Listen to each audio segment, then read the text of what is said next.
যারা যোগায় অন্ন, আমরা লড়েছি তাদের জন্য।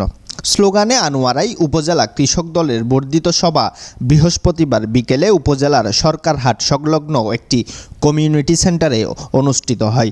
উপজেলা কৃষক দলের সভাপতি সালাউদ্দিন সুমনের সভাপতিত্বে প্রধান অতিথি ছিলেন দক্ষিণ জেলা কৃষক দলের আহ্বায়ক মহসিন চৌধুরী রানা। আপনাদের আশেপাশের যে কৃষক বন্ধনকে বিনষ্ট করার জন্য অনেক কুচক্রী মহল, স্বৈরাচারী মহল তাদের টাকা পয়সা দেবে। কোন রকম ভাবে যাতে কারো কষ্ট না হয়, কারো চলাচল অসুবিধা না হয়, কারো মনের কষ্ট না হয়, সবার মন জয় করে কৃষক বান্ধব পরিবেশ সৃষ্টি করে কৃষক সমাবেশগুলো সুষ্ঠুভাবে সম্পন্ন করতে হবে।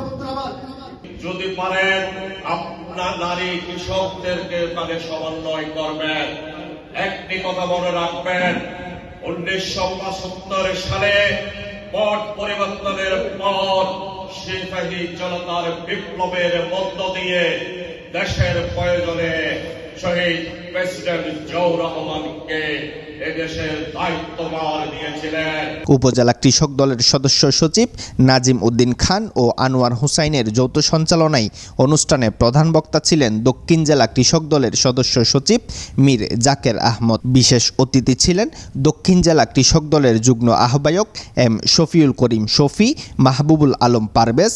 এ সময় বক্তব্য রাখেন যুগ্ম আহ্বায়ক জসিম উদ্দিন, নুরুল ইসলাম, ইউসুফ মিয়া, সাইফুদ্দিন সুহেল, ছাত্রদল নেতা তৌহিদুল ইসলাম, ইমন সহ আরও অন্যান্যরা। নিউজ ডেস্ক, দৈনিক আজাদী।